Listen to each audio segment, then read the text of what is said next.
মুমিনদের সামনে কোরআন তেলাওয়াত করলে, কোরআনের আলোচনা শুনলে মুমিনদের ঈমানটা বেড়ে যায়। বলুন সুবহানাল্লাহ।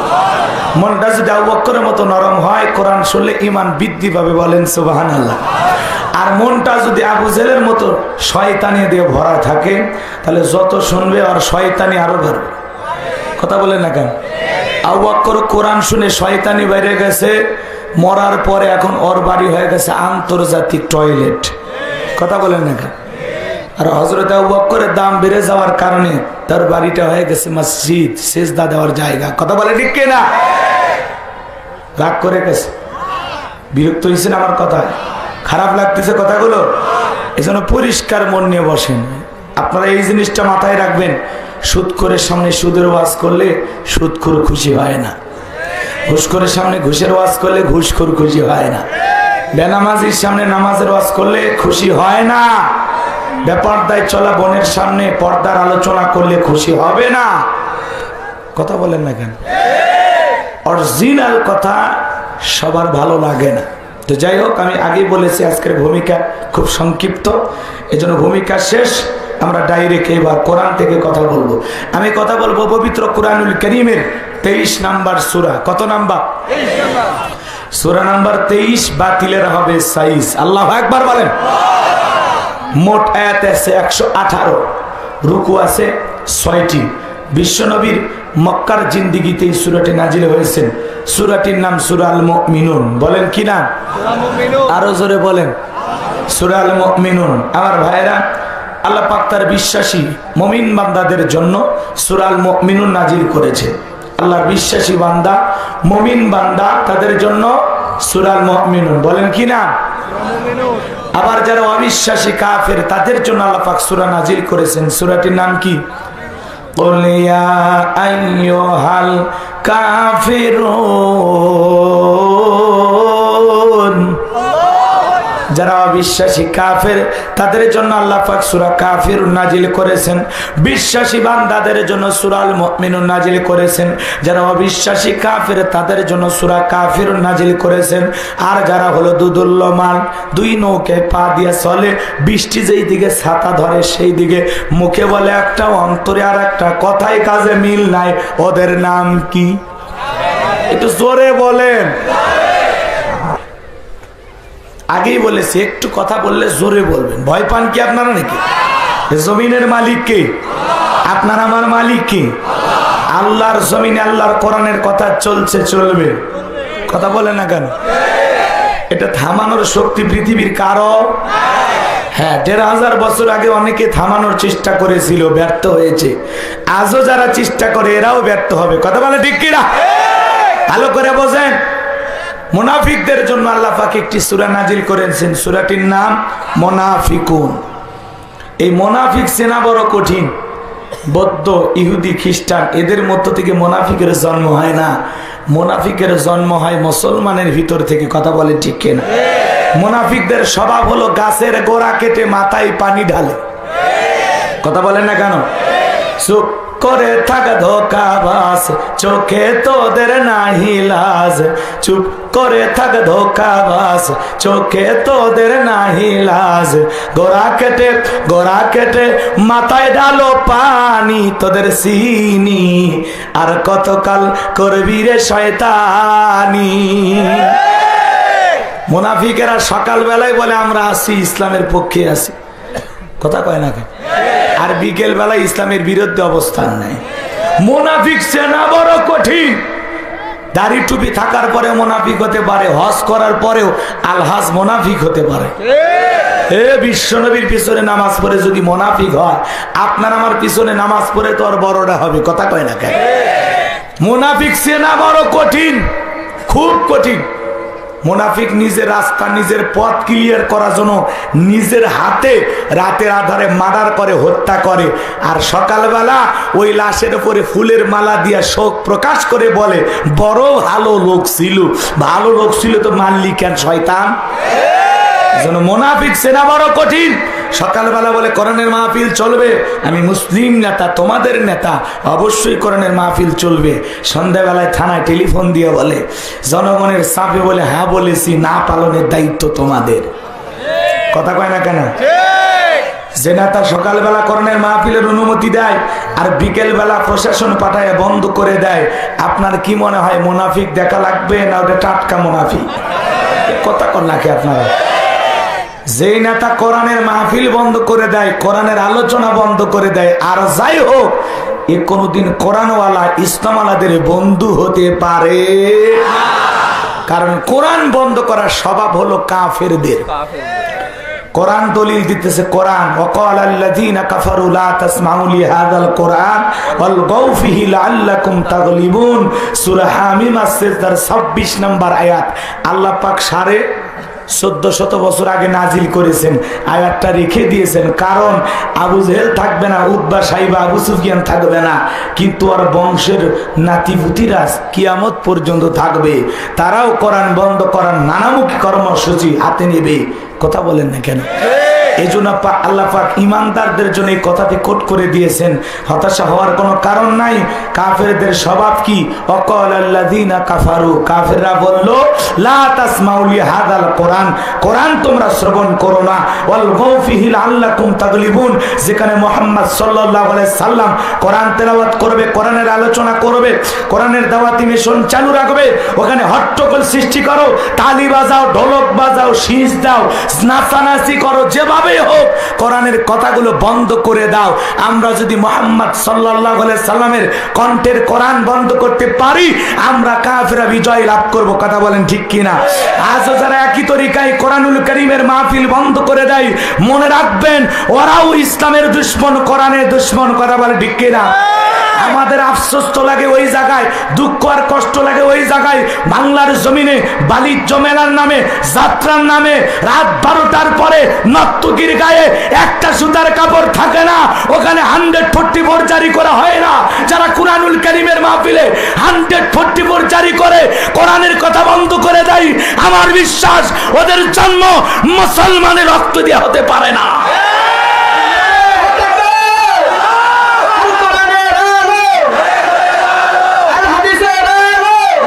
মুসলমান সব সময় কোরআনের পক্ষে থাকবে। কথা বলেন ঠিক কিনা?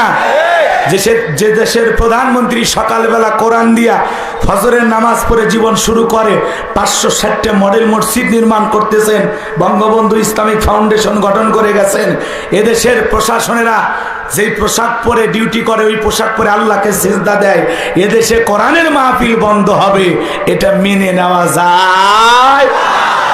কষ্ট পাচ্ছেন নাকি আপনারা? বিরক্ত হইতেছেন আমার কথা? কোরআন চলছে, কিয়ামত পর্যন্ত চলবে। দুই একটা বিচ্ছিন্ন ঘটনাকে কেন্দ্র করে কোরআনের আওয়াজ কেউ বন্ধ করতে পারবে না। মনে রাখবেন, এক জায়গায় কোরআনের আওয়াজ বন্ধ করবেন, আল্লাহ 10 জায়গায় কোরআনের আওয়াজ চালু করে দেবে। কথা বলে ঠিক কিনা? পরিষ্কার ভাবে একটি কথা বলি, বাঘের পেট থেকে বাঘেরই বাচ্চা হয়, বিড়ালের বাচ্চা হয় না। সিংহের পেট থেকে সিংহেরই বাচ্চা হয়, বানরের বাচ্চা হয় না। আল্লাহর কোরআনের কথা যারা বলবে, কোনো হুমকি ধুমকি, কোনো বাতিলে রক্তচক্ষুর হয়ে আল্লাহর কোরআনের কথা গোপন হবে না, ওপেনে বলা হবে। কথা বলেন ঠিক কিনা? কোনো ভয় নাই, ইমানদারের কোনো ভয়। কারণ মুমিনদের জন্য মৃত্যু তো একটা সেতু বন্ধন, এপারে দুনিয়া ওপারে জান্নাত। সুবহানাল্লাহ বলেন। আরে বাতিলের সামসামি কইরা 100 বছর হায়াত নিয়ে কি করবেন? তারপরে তো মরা লাগবে। কথা কয় না কে? রাগ করতেছেন মনে হয়, ভয় পাইতেছেন? কোনো ভয় নাই। আমি যা বলবো পরিষ্কার বলবো, কোনো কথা এদিক সেদিক যাবে না। কাউকে টার্গেট করে, কাউকে ইঙ্গিত করে কথা বলা হবে না। যা বলা হবে পরিষ্কার। কথা বলে না? কথাকে বুঝতে পারছেন তো? কোন সূরা? সূরা আল মুমিনুন। তাহলে মুনাফিক চিনা বড় কঠিন। কথা বলে না কেন? মুনাফিক আপনার সাথে মিশেই ইসলামের ক্ষতি করবে। অন্য ধর্মাবলম্বীদের দ্বারা ইসলামের যতটা ক্ষতি না হয়, নামধারী মুনাফিক মার্কা মুসলমানের দ্বারা ইসলামের সবচাইতে বেশি ক্ষতি হয়। কথা বলেন না কেন? রাগ করতেছেন? চলুন আমরা আলোচনা শুরু করি। আজকে মুনাফিকদেরকে নিয়ে আলোচনা করব না, কাফিরদেরকে নিয়ে আলোচনা করব না। আজকে আলোচনা করব আল্লাহর সবচাইতে পছন্দের বান্দা মুমিনদেরকে নিয়ে। বলেন আল্লাহু আকবার। আমরা কথা বলবো সূরা আল মুমিনুন থেকে। আল মুমিনুন মানে মুমিনগণ, বিশ্বাসী বান্দাগণ। আল্লাহর ভিআইপি বান্দা হলো মুমিনেরা। সুবহানাল্লাহ বলেন। চলুন আলোচনা শুরু করে দিয়ে যায়। কষ্ট হচ্ছে আপনাদের? জবান ছেড়ে সবাই পড়ুন। আউযু বিল্লাহি মিনাশ শাইতানির রাজিম। বিসমিল্লাহির রাহমানির রহিম। বিতাড়িত মোর্দার শয়তানের কাছ থেকে আল্লাহ পাকের কাছে আশ্রয় প্রার্থনা চাচ্ছি। পরম করুণাময় অসীম দয়ালু আল্লাহর নামে শুরু করছি। আমরা যে কোনো কাজ শুরু করব কার নামে? আল্লাহর নামে। আল্লাহর নামে কাজ শুরু করলে বরকত আছে না নাই? আছে। ভাই লম্বা কথা আমি লম্বা করব না, সংক্ষিপ্ত 1 মিনিট 1.5 মিনিট লাগবে কথাটা বলতেছি। সেটা হলো একটা ইহুদি মেয়ে, আল্লাহর একজন বুজুর্গ গোলাম বয়ান করতেছে। সেই মজলিসে যায়া মেয়েটা যখন বুঝতে পারলেন সৃষ্টিকর্তা একজন, আল্লাহ কয়জন? কুল হুয়াল্লাহু আহাদ। হে নবী আপনি বলুন আল্লাহ এক, আল্লাহ অদ্বিতীয়, বলেন আল্লাহু আকবার।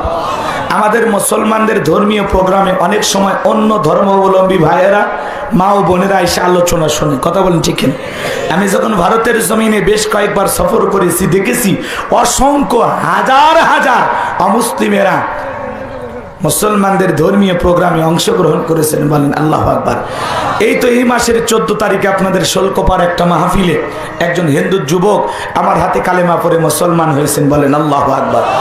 গত ডিসেম্বর মাসে গাজীপুরের একজন মানুষ অন্য ধর্মাবলম্বী আমার হাতে হাত রেখে কালেমা পড়ে মুসলমান হয়েছেন, আল্লাহু আকবার বলেন। এই বাংলাদেশে প্রায় 9 জন মানুষ আমি অদমের হাতে কালেমা পড়ে মুসলমান হয়েছেন, বলেন আল্লাহু আকবার। কষ্ট পাইতেছেন আপনারা? অসংখ্য অন্য ধর্মাবলম্বী ভাইয়েরা আমাদের আলোচনা শুনে ওয়াজ পছন্দ করে, কথা বলেন না কেন? আমার ভাইয়েরা, ইহুদি মেয়েটা যখন আল্লাহর সেই বুজুর্গ গোলামের আলোচনা শোনার পর বুঝতে পেরেছেন মুসলমানদের ধর্ম সত্য ধর্ম, কথা বোঝেন নাই? বুঝতে পেরেছেন আল্লাহর কাছে একটা ধর্মই মনোনীত, সেই ধর্মের নাম কি? ইহুদি মেয়েটা যখন জানতে পারলো ইসলাম একমাত্র আল্লাহর কাছে মনোনীত ধর্ম, ইন্নাদ-দীনা ইনদাল্লাহিল ইসলাম, নিঃসন্দেহে আল্লাহর কাছে একটি ধর্মই মনোনীত, তার নাম ইসলাম। মেয়েটার দেরি করলো না। আমার ভাইরা সেই দিনের আলোচনা শোনার পর কালেমার মালা গলায় পড়লো, বলেন আল্লাহু আকবার।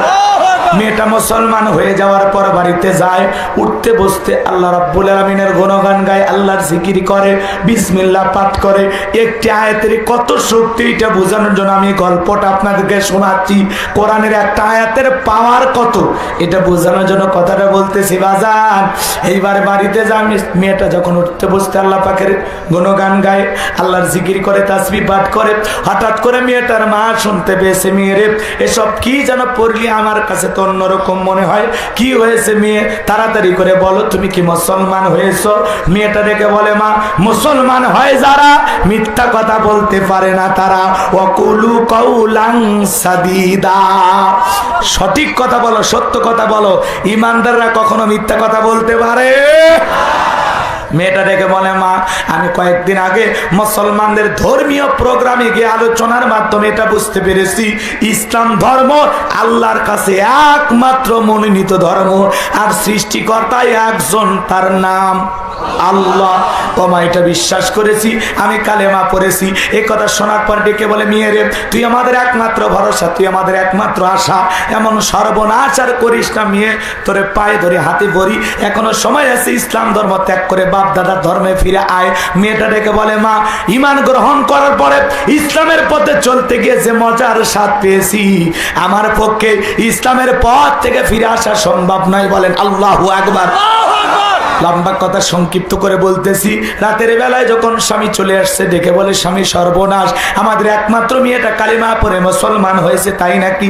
মেয়েটাকে ডাক দাও। এইবার মেয়েটাকে জিজ্ঞাসা করা হলো, মা সেসব কি শুনছি, তুমি নাকি মুসলমান হয়েছো, তুমি আমাদের একমাত্র আশা ভরসা, তোমার কারণে আমাদের বংশে চুনকালি পড়বে, তোমার কারণে আমাদের উঁচু মাথা নিচু হয়ে যাবে, মেয়েরে হাতে পড়ি পায়ে ধরি, যা করেছো ভুল করেছো, এখনো সময় আসো, ফিরে আসো। মেয়েটা ডেকে বলে, বাবা যত কথাই বলো, যা ভাবে বুঝাও, আমার পক্ষে ইসলামের পথ ছাড়া সম্ভব নয়, বলেন আল্লাহু আকবার।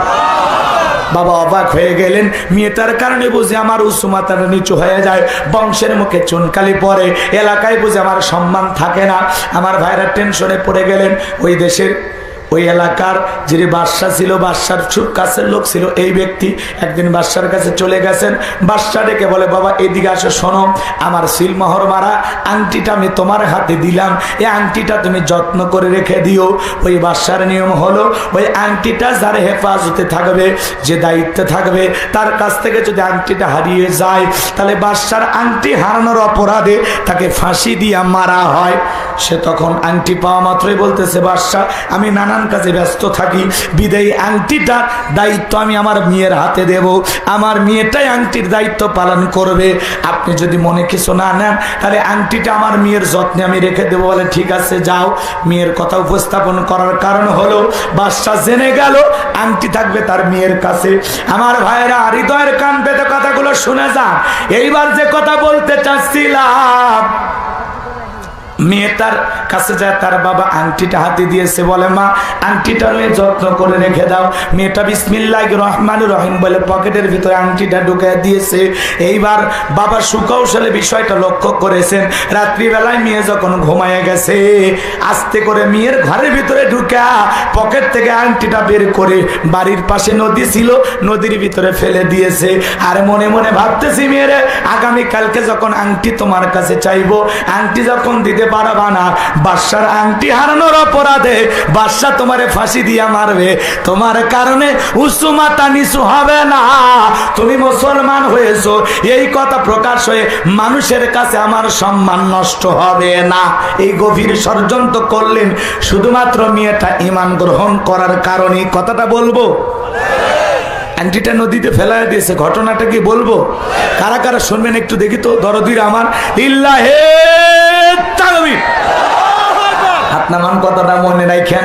আবার আল্লাহ বলেন, কদ ফালাহাল মুমিনুন। বলেন তো বাজান, সূরা আল মুমিনুনের নাজিলের শানে নজুল আছে না নাই? যে কোনো আয়াত বা সূরার তাফসীর করতে হলে আগে শানে নজুল আলোচনা করতে হবে, নাজিলের প্রেক্ষাপট তুলে ধরতে হবে। কোন প্রেক্ষাপটে বিশ্ব নবীজির উপরে এই সূরা আল মুমিনুন নাজিল হয়েছেন সংক্ষিপ্ত করে কথাটা বলে দিয়ে যায়।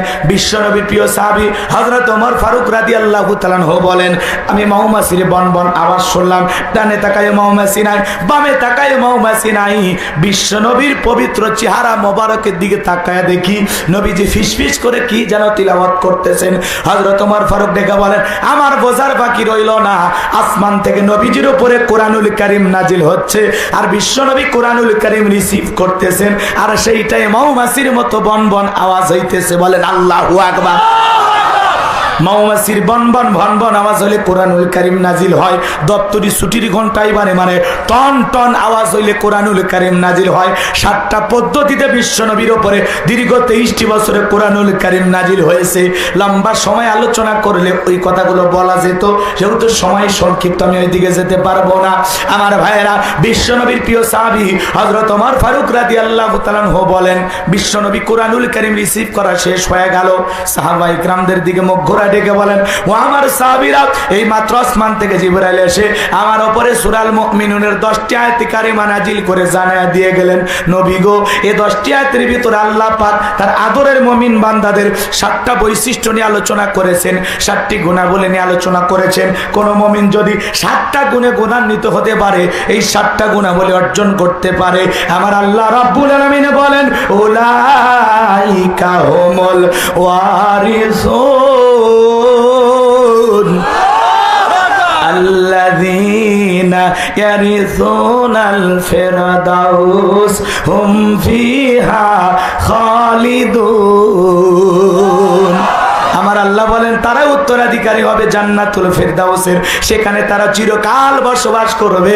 আল্লাহ কোনোদিন জান্নাত থেকে বের করে দেবেন না। বলুন সুবহানাল্লাহ। এই 7টা গুণাবলী যদি কেউ অর্জন করতে পারে, আল্লাহ রাব্বুল আলামিন তাকে জান্নাতুল ফেরদাউসের উত্তরাধিকারী বানায় দিবে, ওয়ারিশ বানায় দিবে। বাবা মারা গেলে ওয়ারিশ সূত্রে সন্তান যেমন বাবার সম্পত্তির ভাগ পায়, বাবা মরলে ছেলে কি পায়? এ কথা কন নাকি আপনারা? বাবা মারা গেলে ছেলে যেরকম ওয়ারিশ সূত্রে বাবার সম্পত্তির ভাগ পায়, কোন মুমিন যদি এই 7টা গুণাবলী অর্জন করে মারা যায়, এই 7টা গুণ দিয়ে তার জীবনটাকে সাজাইতে পারে, সে মারা যাওয়ার পরে জান্নাতুল ফেরদাউসের ভিতরে তার নামে জায়গা বরাদ্দ থাকবে। বলেন সুবহানাল্লাহ। আপনার আমার টার্গেট জান্নাত না জাহান্নাম? কারা কারা জান্নাতে যেতে চান 7টা আঙ্গুলি উঁচু করে দেখান। লিল্লাহে তাকবীর। আপনারা সবাই কি জান্নাতে যেতে চান? আল্লাহ গো আমাদের সবাইকে জান্নাতুল ফেরদাউসের মেহমান হিসেবে কবুল করুন। চিল্লা বলুন আমিন। জান্নাতে যেতে হলে গুণাবলী কয়টি? আপনার আমার টার্গেট জান্নাত না জাহান্নাম? ভালো করে কথাগুলো বোঝার চেষ্টা করেন বাজান গো। আমার আল্লাহ আপনাকে আমাকে কত দয়া করেছেন, ভালো করে বোঝার চেষ্টা করেন। তাহলে 7টা গুণাবলী অর্জন করতে পারলে জান্নাতুল ফেরদাউসের মেহমান। আল্লাহু আকবার বলেন। বিশ্বনবী সাহাবায়ে কেরামদের সামনে তিলাওয়াত করলেন, কদ ফালাহাল মুমিনুন। আমার আল্লাহ বলেন অবশ্যই মুমিনেরা সফল হয়েছে, অলরেডি মুমিনেরা সফল হয়েছে। সফল হয়েছে তারা ঈমান এনেছে যারা।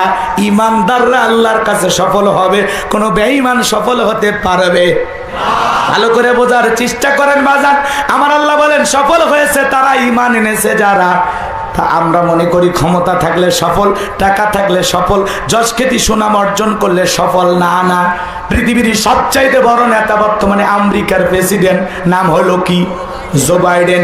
এ হলো পৃথিবীর সবচাইতে বড় ক্ষমতাধর ব্যক্তি। ভালো করে বোঝার চেষ্টা করেন। আপনাদের এলাকায় একটা বাজার আছে, বাজারের নাম হলো গোয়ালপাড়া। আছে না? এই বাজারে একজন কাঁচা মালের বিক্রি করে, তরি তরকারি বিক্রি করে, সবজি বিক্রেতা। আল্লাহরে গোলাম, লোকটা যদি ইমানদার হয়, আজান দেওয়ার পরে মসজিদে গিয়ে যদি আল্লাহর কাছে সিজদা দেয়, মাথাটা নত করে, বলেন তো আপনারা ওই পৃথিবীর বড় নেতা জো বাইডেনের চেয়ে এই কাঁচা মালের দোকানদার ইমানদারের দাম কম না বেশি? আরো জোরে বলেন। ও যত বড়ই ক্ষমতাধর হোক না কেন, লোকটা বেঈমান, কোন বেঈমানের দাম আল্লাহর কাছে 4 পয়সাও। এই যে পৃথিবী কাঁপানো আরো কত নেতা আছে, পুতিন, কাটিং মারামাল, কিং জং, কথা কয় না? ভারতের দাদা। এই যে পৃথিবীর বড় বড় ক্ষমতাধর নেতা হোক না কেন, আমার বাংলাদেশের একজন সাইল দরিদ্র রাস্তার ভিক্ষুক, লোকটা যদি ইমানদার হয়, রিক্সা চালক, ভ্যান চালক, গরিব মানুষ হোক, তাতে কোনো সমস্যা নাই। লোকটা যদি আজান দেওয়ার পরে মসজিদে আল্লাহর কাছে মাথাটা নত করে, সে যদি রাস্তার সাইল দরিদ্র ভিক্ষুক, অসহায় এতিম হয়, আল্লাহর কাছে ইমানদারের দাম আছে। ওই পৃথিবী কাঁপানো বেঈমানদের দাম আমার আল্লাহর কাছে নাই। ওদের ক্ষমতার বাহাদুরি মাতবরি দুনিয়াতে শেষ, পরকালে আল্লাহ কথা কয় না কেন? ওদের ভাগ্যে জান্নাত না জাহান্নাম? কথা মনে হয় বোঝেন না, খারাপ লাগতেছে মনে হয়, কষ্ট পাইতেছেন আমার কথায়। ভালো করে বোঝেন, কোন বেঈমানের দাম আল্লাহর কাছে নাই। আল্লাহর কাছে দাম আছে তাদের কলিজার মধ্যে ঈমান নামের সম্পদ আছে যাদের। এজন্য টাকা থাকলে আল্লাহর কাছে সফল হওয়া যায় না, ক্ষমতা থাকলে আল্লাহর কাছে সফল হওয়া যায় না, যশ খ্যাতি সুনাম সুখ্যাতি অর্জন করলে আল্লাহর কাছে সফল হওয়া যায় না। আল্লাহর কাছে সফল তারা, ঈমান এনেছে যারা। আপনার আমার ভিতরে ঈমান নামের সম্পদ আছে, আল্লাহর কাছে আপনার আমার দাম আছে। কথা বলে ঠিক কিনা? আল্লাহ যে কত দয়া করেছেন, শ্রেষ্ঠ ধর্ম দিয়েছেন, শ্রেষ্ঠ নবী দিয়েছেন, শ্রেষ্ঠ কিতাব দিয়েছেন। কথা বলে না? মুসলমানের ঘরে জন্ম দিয়ে আল্লাহ জান্নাতের পথ একটু আগায় দিয়েছে। শ্রেষ্ঠ কিতাব কুরআনুল কারীম দান করে জান্নাতের পথ আরেকটু আগায় দিয়েছে। শ্রেষ্ঠ নবী মুহাম্মদ রাসূলুল্লাহ সাল্লাল্লাহু আলাইহি সাল্লামের উম্মত বানাইয়া, আখির নবীর আখির উম্মত বানাইয়া জান্নাতের পথ আরেকটু আগায় দিয়েছে। এরপরে শ্রেষ্ঠ ধর্ম ইসলাম দান করে জান্নাতের পথ আরেকটু আগায় দিয়েছে। এখন খালি একটু আমল করলেই জান্নাত। সুবহানাল্লাহ বলবেন না? আল্লাহ চাইলে বৌদ্ধ খ্রিস্টানের ঘরে আপনার আমার জন্ম দিতে পারতেন না? আল্লাহ দয়া করে যেহেতু ইমানদারের ঘরে জন্ম দিয়েছেন, এই জন্য ইমানদাররা সফল হবে 7টা গুণাবলী অর্জন করতে পারলেই। আসুন আমরা সেই গুণাবলী অর্জন করে সফলতার সহিত পরকালে জান্নাতি হতে চাই। কথা বলেন ঠিক কিনা? তাহলে আল্লাহ বলেন কদ ফালাহাল মুমিনুন, অবশ্যই সফল হয়েছে তারা, ঈমান এনেছে যারা। ভালো করে বোঝেন, আপনার চেহারা কালো হোক ফর্সা হোক যেমন হয় না কেন, আপনার ভিতরে ঈমান নামের সম্পদ আছে, আল্লাহর কাছে আপনার দাম আছে। সুবহানাল্লাহ বল। তাহলে আমি বলবো সফল হয়েছে কারা, আপনারা বলবেন ঈমান এনেছে যারা, বলতে পারবেন না? এরপরে বলবো আল্লাহর কাছে দামি বান্দা কারা, আপনারা বলবেন ঈমানদার বান্দা যারা। ঈমানদারের দাম দুনিয়াতেও আছে আখিরাতেও আছে, আর বেঈমানের মাতবরি দুনিয়াতেই শেষ, আখিরাতে কথা কয় না কে দেখায়া দেবে। কি হয়েছে? আখিরাতে জিরো, বেটা চল। দেখছেন পাকিস্তান বয়সে পড়াশোনা করছে ওই সময়, কচ্ছে আখিরাতে ওরা জিরো, দুনিয়াতে হিরো আখিরাতে আর জিরো, আর মুমিনেরা দুনিয়াতেও হিরো আখিরাতেও হিরো। মারহাবা লিল্লাহি তাকবীর। মাশাআল্লাহ, চাচা চমৎকার কথা বলেছেন আমার ভাইরা। তাহলে আমি বলবো কথা ফুলাহাল মুমিনুন, অবশ্যই মুমিনেরা সফল হয়েছে। তাহলে সফল হয়েছে কারা? ঈমান এনেছে। বলেন সফল হয়েছে কারা? আল্লাহর কাছে দামি বান্দা কারা? ঈমানদার বান্দা যারা। আল্লাহর কাছে দামি বান্দা কারা? ঈমানদার বান্দা। বাস কথা ক্লিয়ার নাকি কোনো ভেজাল আছে? তাহলে আল্লাহ বলেন কথা ফুলাহাল মুমিনুন, অবশ্যই মুমিনেরা সফল হয়েছে। ঈমান আনার পরে, মুমিন হওয়ার পরেও আপনার আমার গুরুত্বপূর্ণ যে ইবাদত, সবচাইতে দামি ইবাদত, তার নাম হলো সালাত। আল্লাহ মুমিনদের 7টা গুণাবলী নিয়ে যখন আলোচনা করলেন, 1 নাম্বার আল্লাহ সালাত দিয়ে শুরু করলেন। বলেন আল্লাহু আকবার। আমার আল্লাহ বলেন আল্লাযীনা হুম ফি সালাতিহিম খাশিউন। মুমিন বান্দার 1 নাম্বার গুণাবলী, যুবক খুব খেয়াল করে শুনুন, সবার আলোচনা আছে, খালি একটু অপেক্ষা করেন, খালি মেলে ধরতে দেন, কষ্ট হচ্ছে আপনাদের। 1 নাম্বার আল্লাযীনা হুম ফি সালাতিহিম খাশিউন। আমার আল্লাহ বলেন যারা নিজেদের সালাত বিনয়ের সহিত, নম্রতার সহিত, খুশুখুদু ভাব নিয়ে আল্লাহর ভয়ে সালাত আদায় করে।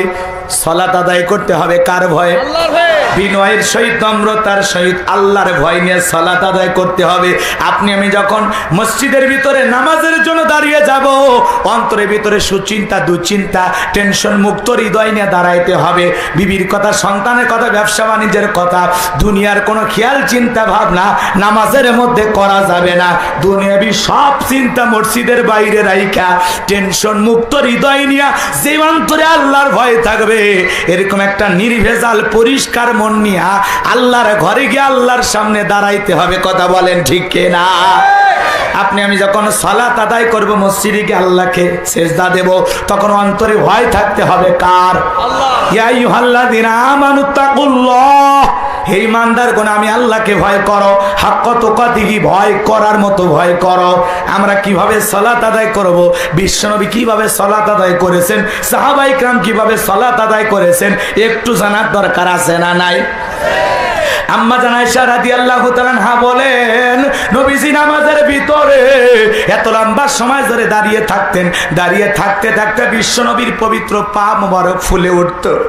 আম্মা জান ডেকে বলেন, মাঝে মাঝে নবীজি পায়ে স্যান্ডেল পর্যন্ত পড়তে পারতো না, পাটা এত ফুলে উঠত। বলেন আল্লাহু আকবার। আমার ভাইরা, আম্মা জান আয়েশা ডেকে বলেন, নবীজি এত লম্বা সময় ধরে রুকু করতেন, সিজদা করতেন, মাঝে মাঝে মনে হয় নবী আর কোনোদিন সিজদা থেকে মাথা উঠাবেন না। আম্মা জান আয়েশা ডেকে বলেন, একদিন রাতের বেলায় দেখি বিছানা ভিজে গেছে, আমি মনে করলাম পানি পরে ভিজে গেছে, কিন্তু না না, তাকায় দেখি বিশ্ব নবী সিজদা দিয়া এত কান্না করতেছেন, কাঁদতে কাঁদতে বিছানাটা পর্যন্ত ভিজে গেছে। আম্মা জান অপেক্ষায় বইসা থাকলেন। নবীজি দীর্ঘ সময় পরে যখন সিজদা থেকে মাথা উঠাইলেন, ডেকে বলেন, নবী গো এত কান্না কেন করেছেন? সিজদার জায়গা ভিজে গেছে, আপনার দাড়ি মোবারক ভিজে গেছে, এত কান্না করেন কেন? কি হয়েছে আপনার? বিশ্বনবী ডেকে বলে, আয়েশা আমি তো আমার জন্য কাঁদি না, আমি কাঁদি আমার গুনাহগার উম্মতের জন্য। আল্লাহর কাছে কেঁদে কেঁদে বলি, আল্লাহ আমার গুনাহগার উম্মতেরা গুনাহগার, তাদের গুনাহগুলো তুমি মাফ করে দাও। আল্লাহ যেই নবীর জীবনে কোনো গুনাহ নাই, সেই নবী দিনের মধ্যে 70 বারেরও অধিক ইস্তেগফার করতেন, তওবা করতেন। আর আপনার আমার গুনাহ দিয়া জীবন ভরা, এরপরে তওবা ইস্তেগফার করার সময় আপনার আমার নাই। কথা বলে না কেন? আমার ভাইয়েরা, বিশ্ব নবী সিজদা দিয়া চোখের পানি ছেড়ে দিয়া কাঁদেন আপনার আমার গুনাহ মাফের আশায়। কার কাছে? আরো জোরে বলেন কার কাছে? দেখে বলে আয়েশা, আমি তো আমার জন্য কাঁদি না, আমি কাঁদি আমার গুনাহগার উম্মতের গুনাহ মাফের আশায়। আমি আল্লাহর কাছে কেঁদে কেঁদে বলি, আল্লাহ আমার একটা গুনাহগার উম্মতকেও তুমি জাহান্নামের আগুনে জ্বালাইও না। আল্লাহু আকবার। নবী আপনাকে আমাকে জাহান্নাম থেকে বাঁচানোর জন্য সিজদাতে চোখের পানি ছেড়ে দিয়ে আল্লাহর কাছে কান্না করে। আপনার আমার গুনাহ মাফের আশা আল্লাহর কাছে কান্না করে। তাহলে আপনার আমার কান্না করার দরকার আছে না নাই? আমার আল্লাহ পাক বলেন, ওয়াল্লাযীনা ইয়াবিতুনা লিরাব্বিহিম সুজদাও ওয়া কিয়ামা। আমার আল্লাহ বলেন, যারা রাত্রি জাগরণ করে আমি আল্লাহকে সিজদা দেয়, আমি আল্লাহর জন্য দণ্ডায়মান থাকে। যারা রাতের 12টার পরে 1টা 2টা 3টার দিকে ওইটা এই ঠান্ডা পানি দিয়ে ওযু বানায়া যাই নামাজে দাঁড়ায়, এই নামাজ একমাত্র আল্লাহকে রাজি খুশি করার জন্য, দুনিয়ার কাউকে দেখানোর জন্য না। যারা রাতের বেলায় সিজদা দেয়, যারা রাতের বেলায় আল্লাহকে খুশি করার জন্য দণ্ডায়মান হয়, এ প্রেম বান্দার মালিকের প্রেম। এটা হলো বান্দার আল্লাহর গোপন প্রেম। কথা বলেন ঠিক কিনা? এ প্রেম করেছে যারা, নামাজের মজা পেয়েছে তারা। এ কথা কর নাকি আপনার? যুবক রে, তোদের জন্য আমি পরে সাইজ করতে গেলে একটু অপেক্ষা কর, সামনের দিকে যায়, কষ্ট মনে নেবেন না বাজান। তাহলে গভীর রাত্রিতে যারা আল্লাহকে রাজি খুশি করার জন্য গভীর নিশীথে যারা দণ্ডায়মান হয়, আল্লাহকে সিজদা দিয়ে রাত্রি কাটায় দেয়, যারা আল্লাহকে সিজদা দেয়, আল্লাহর জন্য দাঁড়িয়ে থাকে, আপনি আমি গভীর নিশীথে তাহাজ্জুদের সালাত পড়ে সিজদা দিয়ে চোখের পানি ছেড়ে দিয়ে আল্লাহর কাছে কেঁদে কেঁদে বলবো, রব্বানা সরিফ আন্না আযাবা জাহান্নাম ইন্না আযাবাহা কানা গরামা। আল্লাহর কাছে কেঁদে কেঁদে বলবো, হে আমাদের রব, ওই কঠিন ভয়ঙ্কর আগুন, ওই জাহান্নামের আযাব থেকে আমাদের মুক্তি দাও, যে জাহান্নামের আযাব আর শাস্তি বিনাশ আর ধ্বংস ছাড়া কিছুই নয়। ইন্নাহা সাআত মুস্তাকাররাও ওয়া মুকামা। নিশ্চয় আবাসস্থল হিসাবে, বসতির জায়গা হিসাবে ওই জাহান্নাম কত না নিকৃষ্ট, কত না নিকৃষ্টতম একটা স্থান। আমার আল্লাহ রাব্বুল আলামিন বলেন, ইন্না জাহান্নামা কানাত মিরসাদা লিত্তাগিনা মাআবা লাবিসিনা ফিহা আহকাবা লা ইয়াযুকুনা ফিহা বারদাও ওয়ালা শারাবা ইল্লা হামিমাও ওয়া গাসসাকা। জোরে বলেন নাউজুবিল্লাহ, একটু জোরে বলেন নাউজুবিল্লাহ। আমার ভাইরা, আল্লাহ সূরা দাবার ভিতরে জানায় দিলেন, ইন্না জাহান্নামা কানাত মিরসাদা, নিশ্চয়ই জাহান্নাম ওত পেতে রয়েছে। অপরাধী ধরার জন্য যেমন শিকারী ধরার জন্য যেমন ফাঁদ পাতা হয়, অপরাধী ধরার জন্য যেমন ফাঁদ পাতা হয়, আমার আল্লাহ ডেকে বলেন, ইন্না জাহান্নামা কানাত মিরসাদা, ফুলসিরাতের কিনারায় জাহান্নাম ওত পেতে রয়েছে আল্লাহর অবাধ্য নাফরমান গুনাহগার বান্দাদের ধরার জন্য। এটা হলো আল্লাহর অবাধ্য নাফরমান গুনাহগার বান্দাদের থাকার আবাসস্থল। এখানে তারা যুগের পর যুগ বসবাস করবে। একটা মানুষ কত কোটি বছর জাহান্নামে থাকবে, কত বছর থাকবে, এর সঠিক এলেম আর জ্ঞান আছে কার কাছে? ওই জাহান্নামের আগুনে মানুষগুলো জ্বলতে জ্বলতে পুড়তে পুড়তে সিয়ারা হয়ে যাবে, কয়লার মতো কালো। দুনিয়ার আগুনের চাইতে জাহান্নামের আগুনের পাওয়ার হলো 70 গুণ বেশি। ওই আগুনে যারা জ্বলবে বাজান, জ্বলতে জ্বলতে একবার যদি কারো জাহান্নামের আগুন দেহের ভিতরে লেগে যায়, পা থেকে মাথা পর্যন্ত জ্বলে যাবে। ওই জাহান্নামের আগুন যার দেহের ভিতরে লাগবে, মনে হবে কলিজাটা পুড়ে ছাই হয়ে যাচ্ছে। জাহান্নামের একজোড়া স্যান্ডেল যার পায়ে দেওয়া হবে, সবচাইতে কম শাস্তি। ওই স্যান্ডেল পরার কারণে মাথার মগজগুলো টকবক টকবক করে গলে গলে পড়ে যাবে। জোরে বলেন নাউজুবিল্লাহ। ওই জাহান্নামের ভিতরে ভাই, এটা কথা বলা যাবে না। আমার ভাইয়েরা হৃদয়ের কান পেতে কথাগুলো শোনেন, এর চাইতে গুরুত্বপূর্ণ আলোচনা আর কিছু হতে পারে? একটু মনোযোগ দিয়ে শোনেন। জাহান্নামের আলোচনা শোনার দরকার আছে না? জাহান্নামের একটু হলেও ভয় আমাদের দিলের ভিতরে থাকার দরকার আছে না? একটু শোনেন বাজান গো আমার। ওই জাহান্নামের আগুনে জ্বলতে জ্বলতে পুড়তে পুড়তে জাহান্নামের যখন ক্ষুধার্ত হয়ে যাবে, আল্লাহকে ডেকে বলবে, আল্লাহ খাবার দাও, খাবার দাও, খাবার দাও। আল্লাহ ফেরেশতাদেরকে অর্ডার দেবে, আমার জাহান্নামী বান্দাদের জন্য জাহান্নামের তলদেশে এক ধরনের ফলের চাষ করা হবে। ওই ফলের নাম হলো জাক্কুম, কাঁটাযুক্ত ফল। ফেরেশতাদেরকে আল্লাহ অর্ডার দিবে, এই ফলটা বান্দাদের হাতে হাতে পরিবেশন করো।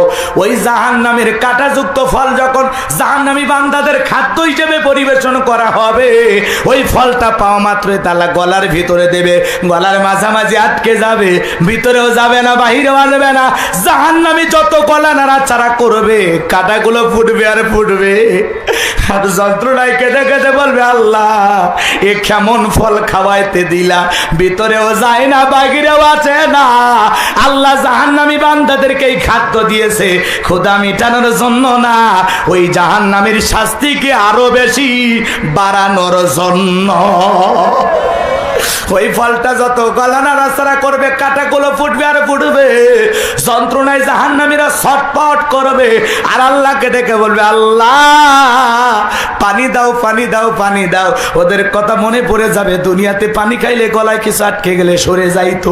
আল্লাহর কাছে যখন বারবার বলবে পানি দাও, পানি দাও, আমার আল্লাহ বলেন, লা ইয়াযুকুনা ফিহা বারদাউ ওয়ালা শারাবা, তাদেরকে মিনারেল ওয়াটার দেওয়া হবে না, ঠান্ডা কোনো পানি দেওয়া হবে না, এমন কোনো পানি পান করানোর জন্য দেওয়া হবে না। সেই পানিটা পান করে জাহান্নামী তার বুকের জ্বালা তৃষ্ণা নিবারণ করতে পারে, এমন পানি জাহান্নামীদেরকে দেওয়া হবে না। কেমন পানি দেবেন? ইল্লা হামিমা ওয়া গাসসাকা। আমার আল্লাহ বলেন, এমন উত্তপ্ত ফুটান্ত গরম পানি দেওয়া হবে যা পুষ ব্যতীত কিছুই নয়। কি কি কি? পুষ। পুষ বড় বড় ফোড়া হয়, ফাটায়া দিলে ভিতর থেকে কি বের হয়? আরো জোরে কর। আপনার আমার দেহে দুই একবার হয়েছে কিনা? ফাটায়া দিলে ভিতর থেকে লেবু রস বের হয়, পুষ। এক গ্লাস খাবেন, 50,000 টাকা দেব। খাবেন কেউ? বান্দে ফিটাইলেও খাবেন। এক গ্লাস খাবেন কেউ? ওই পুষ খাবেন? শুনে শরীরটা ঘিন ঘিন করতেছে, সিসি হুজুর মানুষে সব কি বলে, সিসি কইরা লাভ নাই। জাহান্নামে যাবে যারা, এই পানি পান করতে বাধ্য তারা। কথা কয় না কে? আল্লাহ বলেন, আয়াতের অর্থ বোঝেন। সূরা নাবার ভিতরে আল্লাহ বলতেছেন, ইল্লা হামিমা ওয়া গাসসাকা, এমন উত্তপ্ত ফুটান্ত গরম পানি জাহান্নামীদেরকে সামনে পরিবেশন করা হবে। ওই উত্তপ্ত ফুটান্ত গরম পানি যা পুষ ব্যতীত কিছুই নয়, ওই দুর্গন্ধওয়ালা পুষওয়ালা ওই পানি গরম করে যখন জাহান্নামীদেরকে দেবে পানি হিসাবে, ওই পানিটা পান করা মাত্রই জাহান্নামীর দেগের লাড়ি ভুড়িগুলো গলে গলে পড়ে যাবে। আর একটি হাদিসের ভিতরে বলা হয়েছে, জাহান্নামীরা যখন ওই দুর্গন্ধওয়ালা পুজওয়ালা রক্তওয়ালা পানি পান করবে, ওই পানিটা পান করা মাত্রই জাহান্নামের দেহের চামড়ার গোস্তগুলো খসে খসে পড়বে। ওই জাহান্নাম বড় যন্ত্রণার জায়গা, ওই জাহান্নাম বড় কঠিন জায়গা, ওই জাহান্নামের আযাব আমরা কেউ সহ্য করতে পারবো না। এজন্য আল্লাহর কাছে জাহান্নাম থেকে মুক্তি চাওয়ার দরকার আছে না নাই? সিজদা দিয়ে আল্লাহর কাছে জাহান্নাম থেকে বাঁচার জন্য কাদার দরকার আছে না নাই? নবী যদি আপনার আমার গুনাহ মাফের আশায় কাঁদতে পারেন, আপনাকে আমাকে জাহান্নাম থেকে বাঁচানোর জন্য কাঁদতে পারেন, তাহলে নিজের অপরাধের জন্য, নিজেকে জাহান্নাম থেকে বাঁচানোর জন্য আল্লাহর কাছে প্রার্থনা করার দরকার আছে না নাই? আল্লাহ আমাদের সবাইকে জাহান্নামের আগুন থেকে মুক্তি দান করুন। জোরে বলুন আমিন। আরো চিল্লায় বলেন আমিন। আর একবার বলেন আমিন। আমার ভাইরা, সাহাবা ইকরাম কিভাবে সালাত আদায় করতেন? মরুভূমিতে সাহাবা ইকরাম যখন সালাত আদায় করার জন্য দাঁড়িয়ে যেতেন, ওই মরুভূমির পাখিগুলো খেজুর গাছ মনে করে সাহাবীদের কাঁধের উপরে বসে থাকতো, মাথার উপরে বসে থাকতো। বিশ্ব নবীর সাহাবীরা সালাতে এত মনোযোগ, এত মনোযোগ, কাঁধে পাখি পরে থাকে, এরপরে টের পাইতো না, মাথায় পাখি পরে থাকতো, এরপরেও টের পাইতো না। বলেন সুবহানাল্লাহ। হযরতে তালহা রাদিয়াল্লাহু তাআলা আনহু সালাত আদায় করতেছেন, কলিজার টুকরা সন্তানটা খেলাধুলা করতেছে, বিষাক্ত সাপ এসে পেঁচিয়ে ধরেছে। স্ত্রী মানুষজনকে ডাকলেন, সন্তানকে বিপদ মুক্ত করলেন। নামাজ শেষে হযরতে তালহা ডেকে বলেন, বিবি রে, এত মানুষজন বাড়ির ভিতরে, ব্যাপারটা বুঝতে পারলাম না, ঘটনা কি ঘটেছে? ডেকে বলে, স্বামী গো, আপনি যখন নামাজ আদায় করতেছেন, সন্তানটা খেলাধুলা করতেছিল, জঙ্গল থেকে সাপ এসে পেঁচিয়ে ধরেছে, আমি মানুষজনকে ডেকে সন্তানকে বিপদ মুক্ত করলাম, এত ঘটনা আপনার চোখের সামনে ঘটে গেল, স্বামী গো আপনি কি কিছুই টের পান নাই? হযরতে তালহা রাদিয়াল্লাহু তাআলা ডেকে বলে, বিবি রে, নামাজের মধ্যে মন যদি এদিক সেদিক চলে যায়, তাহলে নামাজ তো আর নামাজ থাকে না। বলেন আল্লাহু আকবার। হযরত আলী জিহাদের ময়দানে তীর ঢুকে গেছে, তীর টান দিলে ব্যথা পায়। বিশ্বনবী ডেকে বলে, সাহাবীরা নামাজে দাঁড়িয়ে যাও। আর একজন সাহাবীকে বললেন, আমার জামাই যখন সিজদায় চলে যাবে, ওই সময় তীরটা টান দিবা। আমার ভাইরা 2 রাকাত নামাজের জন্য দাঁড়িয়ে গেলেন। প্রথম রাকাত শেষ হয়ে গেল, দ্বিতীয় রাকাতের দ্বিতীয় সিজদায় যখন চলে গেছেন, কাতারে ফাঁক দিয়ে যায় হযরত আলীর পা থেকে তীরটা টান দিয়ে বের করেছেন। নামাজ শেষে বিশ্বনবী জিজ্ঞাসা করে, আলী, নামাজের আগে তীর টান দিল, ব্যথা পাইলা? নামাজের সময় যখন তীর টান দিয়েছে, তখন কি তুমি ব্যথা পাও নাই? হযরত আলী ডেকে বলে, নবী গো, আমি যখন নামাজের সিজদায় চলে যাই, তখন মনে হয় জমিনে সিজদা দিতেছি না, মাওলা পাকের আরশে আজিমে যায়া আল্লাহর কুদরতি কদমে সিজদা দিতেছি। বলেন আল্লাহু আকবার। আরো জোরে বলেন আল্লাহু আকবার। সাহাবা ইকরাম সালাতে কত মনোযোগ, 2 রাকাত নামাজ পড়ে সারা রাত কাটায়া দিয়েছেন। সাহাবীরা সালাতে কত মনোযোগ, সন্তানকে সাপে ধরে টের পায় না। আমার ভাইরা পা থেকে তীর টান দেয়, ব্যথা পায় না। সাহাবা ইকরাম সালাতে কত মনোযোগ, কাঁধে পাখি পড়ে থাকে, তারপরেও টের পায় না। আর আপনি আমি একটা মশা পড়লে আগে মশা মারে, তারপরে সূরা পড়ে। এ কথা কন না কে? রাগ করতেছেন মনে হয়?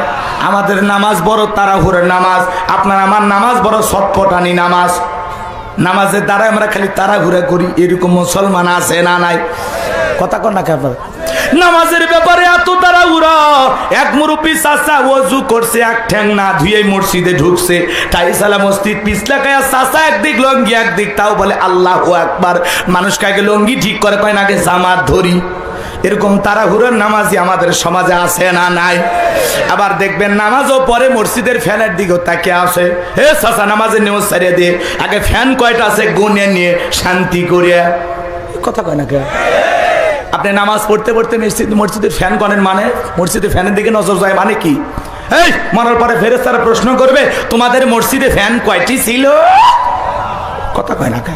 তাহলে আপনি নামাজ পড়তে পড়তে কেন মসজিদের ফ্যানের দিকে নজর যায়, কেন দেওয়ালের দিকে নজর যায়, এসির দিকে নজর যায়? ওযুখানায় কে ট্যাপ চালু করে ওযু করতেছে, বেকা হয়ে দেখে, ও উত্তরপাড়ার আব্দুল করিম ভাই আসলে।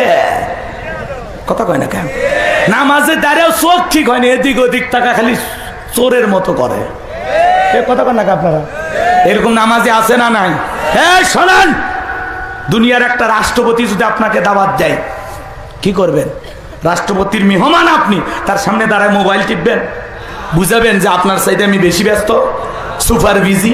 কথা কয় না কেন? কি করবেন? রাষ্ট্রপতির সামনে দাঁড়ায় দাড়ি চুলকাবেন, লঙ্গি ঠিক করবেন, কি করবেন? ভদ্রতার সহিত, বিনয়ের সহিত, নম্রতার সহিত একেবারে পরিষ্কার একটা ভালো মানুষ হয়ে দাঁড়িয়ে থাকবেন। কথা কয় না, কথা কয় না, যাতে রাষ্ট্রপতির সামনে চুল পরিমাণ বেয়াদবি না হয়। আরে শুনে যান, দুনিয়ার একটা রাষ্ট্রপতির সামনে যদি ভদ্রতা নিয়ে দাঁড়াইতে পারেন, তার চাইতে কোটি কোটি গুণ বেশি আদবের সহিত, ভদ্রতার সহিত, নম্রতার সহিত আল্লাহর ঘরে গিয়ে আল্লাহ রব্বুল আলামিনকে সিজদা দেওয়ার সময় দাঁড়াইতে আপনি বাধ্য। নামাজ যখন পড়বেন মনে মনে খেয়াল করবেন, আমি নামাজ আদায় করতেছি, আসমানের মালিক আল্লাহ আমাকে দেখতেছেন। সুবহানাল্লাহ বলবেন না? আর আপনি নামাজ পড়তে পড়তে দাড়ি চুলকান, নামাজ পড়তে পড়তে লঙ্গি ঠিক করেন, এত লঙ্গি খুলে রশি লাগার বেটা। কথা কয় না কেন? রশি বান্ধিবেন কোমরে। রাগ করতেছেন মনে হয় আপনারা? আপনাদেরকে বলি না, এলাকার মুসল্লিরা ভালো, আমার গাইবান্ধার মানুষের কথা বলতেছি। রাগ করতেছেন মনে হয়? আপনারা ভালো মানুষ, বিরাট বড় আল্লাহর ওলি। এদিক খেয়াল করেন বাজান, নামাজের মধ্যে দাড়ি চুলকালে হবে? টুপি ঠিক করে, মানে নামাজ পড়তে যাওয়ার মানে আকর্ষণই নাই, নামাজের ভিতরে একটা খেয়াল মনোযোগ যা খোদাভীতি আল্লাহ ভীতিই নাই। ও নামাজ পড়তে পড়তে বলতেছে আমি তো নামাজে আছি, দ্বিতীয় রাকাত চলতেছে, আছে না? উনি এত ব্যস্ত যে মসজিদে ঢুকে ওনার ফোনটা বন্ধ রাখা যাবে না, এত ব্যস্ত। কথা কয় নাকি? রাগ করতেছেন আপনারা? বিরক্ত হয়েছেন আমার কথা? বিরক্ত হয়ে না, আমাদের মন খালি ছটপট করে, ওই জন্য আফসোসে একটা কথা বললে আবার মন খারাপ করে জনগণ। কথা কয় না কেন? রাগ করতেছেন? এদিক এদিক এদিক এদিক খেয়াল করেন। একটা গবেষণায় বলা হয়েছে বাংলাদেশের মুসল্লিদের 8 সেকেন্ডও মন নামাজের ভিতরে স্থির থাকে না। আমাদের মন এত অস্থির, নামাজ পড়ে গোয়ালপাড়া মন চলে যায় ঝিনাইদহ বাজারে, নামাজ পড়ে গোয়ালপাড়া ফটিক বাড়ি নাকি ফটিকখালি, আর মন চলে যায় ভারতের বর্ডারে। আমরা নামাজের ভিতরে দাঁড়ায় মন খালি ছটপট করে, দুনিয়াবি এত চিন্তা ভাবনা, এত কথা নামাজের মধ্যে মনে হয়, মাঝে মাঝে তো ভুলেই যায় যে কয় রাকাত চলতেছে। কথা কন নাকি আপনারা? আমাদের পাগল মন খালি ছটপট করে, মাঝে মাঝে আমরা কনফিউজ হয়ে যাই, সিজদা 2টে দিলাম না 3টে দিলাম, কয়টা চলতেছে, মানে ভুলে যায়। আমাদের পাগল মন, কি মন? পাগল মোহন মন রে, মন কেন উল্টো পাল্টা বলে, ও পাগল মন মন রে, মনে কেন মসজিদে না যায় রে, আল্লাহ রে কোন দুনিয়ায় পাঠাইলাই আমারে। বর্তমানের নারী পুরুষ সমান সমান মাপ, লম্বা চুল কাটিয়া আবার মাথায় লাগাই ক্যাপ, আল্লাহ রে কোন দুনিয়ায় পাঠাইলাই আমারে। জিন্সের প্যান্ট শার্ট পরিয়া রাস্তা হাইটা যায়, পোলা নামাইয়া ওইটা সিনা বড় দায়, আল্লাহ রে কোন দুনিয়ায় পাঠাইলাই আমারে। কথা বলেন না কেন? কানে পড়ছে দুল, কপালে পড়ছে টিপ, কাছে যা যদি বলেন বিলকিস আবা কয় না আমি আবু। বুখারী শরীফের স্পষ্ট হাদিস, আল্লাহ রসুল বলেছেন কোন পুরুষ যদি নারীর বেশ ধারণ করে আর কোন নারী যদি পুরুষের বেশ ধারণ করে, আল্লাহর লানত তাদের উপরে। কথা বলে ঠিক কিনা? পোশাকের এত স্বাধীনতা, এরপরে আমার বোনেরা ঢাকা শাহবাগ চত্বরে দাঁড়ায়া, কথা কয় না, ঢাকা শহরে দাঁড়ায়া ব্লাউজ ছাড়া শাড়ি পরে বলে আমরা পোশাকের স্বাধীনতা চাই। আছে না নাই? আছে না নাই? আছে না নাই? ওদের স্লোগান কি কয়? দাদি নানি ব্লাউজ ছাড়া শাড়ি পরেছিল, আমরাও পরতে চাই। আছে না নাই? কথা কন না কে? এ দাদি নানি ব্লাউজ ছাড়া শাড়ি পরেছিল ঘরের ভিতরে, এখন দাদি নানি ব্লাউজ ছাড়া শাড়ি গরমের কারণেই পড়ুক আর অভাবের কারণেই পড়ুক, তারা কি কোনোদিন বিশ্ব রোডে যা আন্দোলন করে বলেছিল আমি তোমার নানি দেখে যাও শাড়ি পরেছি, আমি তোমার দাদি দেখে যাও শাড়ি পরেছি বলেছিল? আরে বোনদের কত শরম কম, ওরা ব্লাউজ ছাড়া শাড়ি পইরা নিজেকে প্রদর্শন করতেছে। আমার ভাইয়েরা দাদি নানি শাড়ি পরেছিল 12 হাত শাড়িতে পুরো দেহ ঢাকছে। কথা কয় রাখ, ব্লাউজ ছাড়া শাড়ি পরে 12 হাত শাড়িতে পুরো দেহটা ঢাকছে। আর এই বোনেরা ব্লাউজ ছাড়া শাড়ি পরার আন্দোলন করতেছে, এমন কায়দায় শাড়ি পরেছে পুরো পিঠটা কাতার বিশ্বকাপ খেলার জন্য ফাঁকা রাখছে। এ কথা কন নাকি আপনারা? এজন্য পোশাকের স্বাধীনতার নামে আর কি বুঝাইতে চাও? মাঝে মাঝে ঢাকার কক্সবাজার যখন যায় মনে হয় আমি লন্ডনে আছি, এত পোশাকের অবস্থা বেহাল। কথা কয় না কে? আর কত স্বাধীনতা, তার মানে কি বুঝাইতে চাও? যেটুকু পড়েছো ওটুকু পড়বা না, গুগলে সার্চ দাও। কি হচ্ছে নাকি?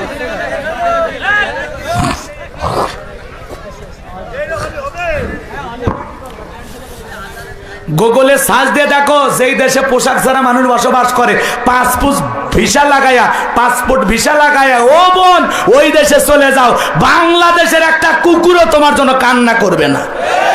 কথা কন না কে? কিন্তু এটা মুসলমানের দেশ, এটা আল্লাহওয়ালাদের বাংলাদেশ, এটা মসজিদ মাদ্রাসার বাংলাদেশ। এই দেশে ল্যাংটা হয়ে ঘোরার কোনো সুযোগ নেই। কথা কন না কে? যেটুকু পড়েছে ওটুকু রাখাই লাগবে। তারপরে ছেলে মেয়ে যে যা খুশি পড়তেছে, কেউ কি বাধা দেয় ভাই? কথা কন না কে? কারণ পর্দা হলো আল্লাহর পাঠানো একটি ফরজ বিধান। পর্দা করলে নারীর সম্মান মর্যাদা বাড়ে। কথা বলে ঠিক না? অকরনা ফি বুয়ুতিকুন্না ওয়ালা তাবাররাজনা তাবাররুজাল জাহিলিয়াতিল উলা। আল্লাহ দেখে বলেন নারীরা তোমার ঘরের ভিতরে অবস্থান করো, খবরদার জাহিলিয়াতের যুগের মেয়েদের মতো নিজের দেহকে প্রদর্শন করো না। এখন নারী যদি সভ্য হয়, ভদ্র হয়, ফাতেমার মতো আদর্শের নারী হয়, সে কোনোদিন বেপরদায় বোরকা ছাড়া রাস্তাঘাটে বের হতে পারবে। পর্দা হলো নারীর সিকিউরিটি দিবে, পর্দা নারীর সম্মান মর্যাদা বাড়ায়, পর্দা হলো নারীর আত্মমর্যাদা গৌরবের বিষয়। কথা কয় না কে? যে জিনিস যত দামি তার প্যাকেট তত দামি। কথা কয় না কে? একটা নারী যদি ঢিলে লাগা বোরকা পরে হাত মুজা পা মুজা লাগায়া রাস্তা দিয়ে হাইটা যায়, মনের অজান্তে শ্রদ্ধার সম্মানে মাথাটা নত হয়ে আসে। কোন সম্ভ্রান্ত ভদ্র ফ্যামিলির মেয়ে বোরকা ছাড়া রাস্তায় বের হতে পারে না। আর যারা উল্টা পাল্টা পোশাক পরে, নামখালি মিমখালি, নুনের ওপর এক নোকতা, পেট খালি পিঠ খালি, ভাবির কপালে ডিজিটাল ফোটা, চোখে দেয় মাস্কারা, যুবকের কাম সারা, রং ঢঙ্গের বিউটি পার্লারের সাজ দিয়ে নিজেকে প্রদর্শন করে, বুঝবেন ওর চরিত্রে ভেজা। আর পোশাক দেখে বুঝে ও পারে না আরো কিছু দেখাতে, আর ইচ্ছা আছে কিন্তু পারতেছে না। এ কথা ভাই না কে? মন খারাপ করেন না, মন খারাপ করেন না। যে মেয়েটা বেপরদায় চলে ওইটা কারো না কারো স্ত্রী, কারো না কারো বোন, কারো না কারো মা, কারো না কারো মেয়ে। কথা কয় না কে? দায়িত্ব কার? দায়িত্ব কার? আপনার আমার দায়িত্ব আছে না নাই? আমার এক মুসল্লি একটা মেয়ে ইন্টারে পরে কত যত্ন করে লালন পালন করতেছে, একদিন দাওয়াত দিয়েছে, দেখলাম পর্দা পুশিদা বাড়িতে নাই। একদিন কানে কানে বললাম, ভাই মেয়েটার যত্ন নেন, পরিবারের সবাইকে একটু পর্দায় রাখেন। কই কি বলেন হুজুর, মেয়ে কেবল ইন্টারে পরে, নাক চিপলে এখনো মায়ের দুধ বের হবে, এমন মেয়ে বোরকা পরলে পর্দা করে ভাবে? ওর বয়স হোক, বয়স কি 70 বছর নানি দাদির বোরকা লাগবে নাকি 16-18 বছরের এই কচি নাতনির বোরকা লাগবে? কথা কন নাকি আপনারা? বোরকা কার লাগবে? আপনাদের এলাকায় আমের গাছ আছে? আমের গাছ আছে? যে আমের গাছের বয়স 70 বছর, এখন কালকে যদি একজন বেড়া দেয়, মানুষ কবে কি করেন ভাই? বলে এই 70 বছরে আমের গাছ তো অনেক পুরাতন গাছ, কখন যে ছাগল ভেঙে ফেলে দেয়, কখন যে ছাগলে মুখ দেয়, কচি গাছটা নষ্ট করে। আপনার কি মনে হয় মানুষ কি বলবে? পাগল না তার সেরা রে? কথা কয় না কে?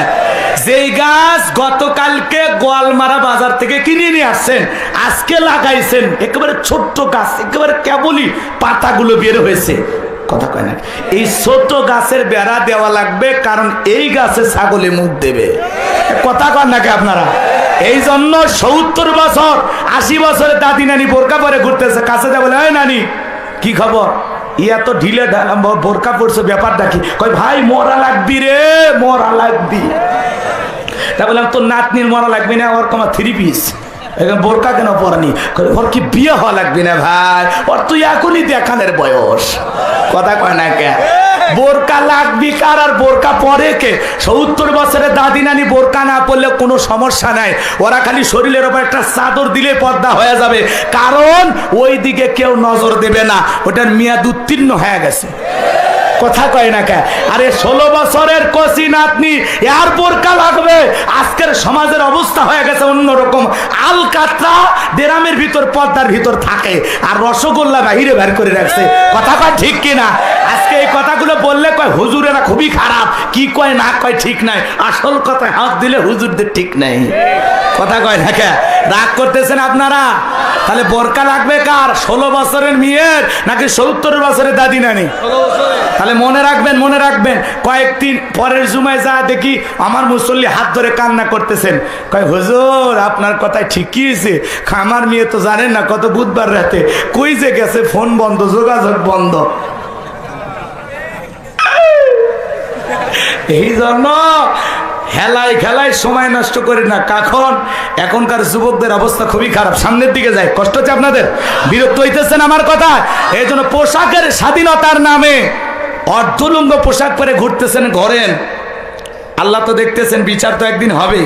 আবার যেটুকু পরে আছেন এটুকু পড়তে চাচ্ছেন না দেখে আন্দোলন করতেছেন। আমার এই বোনদেরকে আল্লাহ হেদায়েত দান করুক। জোরে বলেন আমিন। আরো জোরে বলেন আমিন। আমার ভাইয়েরা, সংক্ষিপ্ত কথা, আপনি আমি যখন নামাজে দাঁড়িয়ে যাব, বলেন তো অন্তরে ভয় থাকতে হবে কার? আরো জোরে বলেন। এ মুমিন বান্দার, আল্লাহর গোলামেরা ভালো করে শুনে যান। আল্লাযীনা হুম ফি সালাতিহিম খাশিউন, যারা নিজেদের সালাত বিনয়ের সহিত, নম্রতার সহিত আল্লাহর ভয় নিয়ে আদায় করে। আপনি আমি যখন সালাতে দাঁড়িয়ে যাব বাজান, জোহরের নামাজ আদায় করব, আর মনে মনে ভেবে নেব এই জোহরের নামাজ আমার জীবনের শেষ নামাজ, আমি আসর পর্যন্ত আল্লাহর জমিনে নাও বেঁচে থাকতে পারি। প্রত্যেকটা ওয়াক্ত নামাজ আদায় করা লাগবে। আর মনে করা লাগবে এটা আমার আপনার জীবনের শেষ নামাজ। কারণ নামাজ হবে একমাত্র কার জন্য?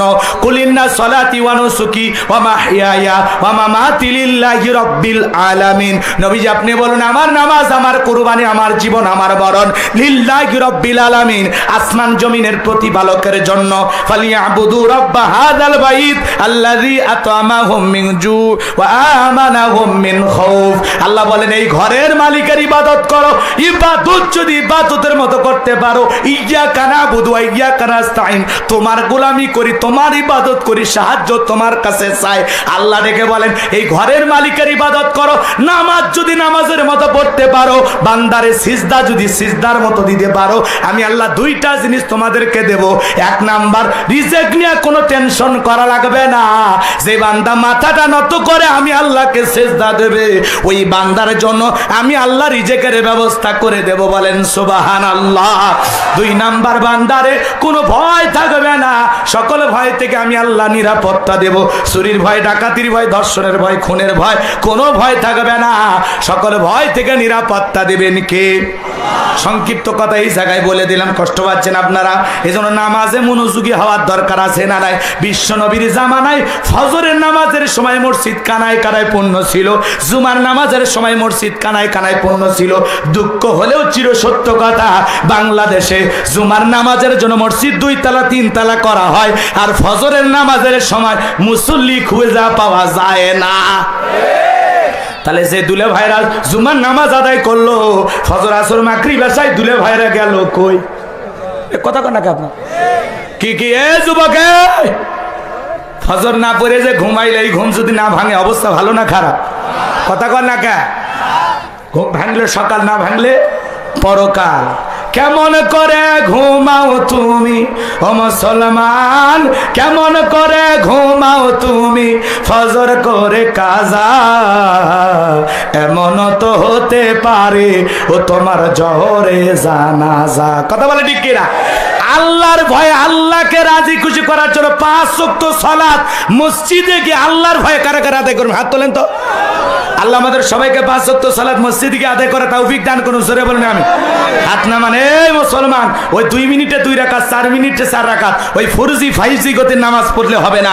নামাজ পড়তে হবে সময় দিয়ে, ধীরস্থির ভাবে। আল্লাহ সবাইকে 5 ওয়াক্ত সালাত মসজিদে গিয়ে সময় নিয়ে ধৈর্য সহকারে সুন্দর রুকুর সিজদার মাধ্যমে আদায় করে তৌফিক দান করুন। জোরে বলেন আমিন।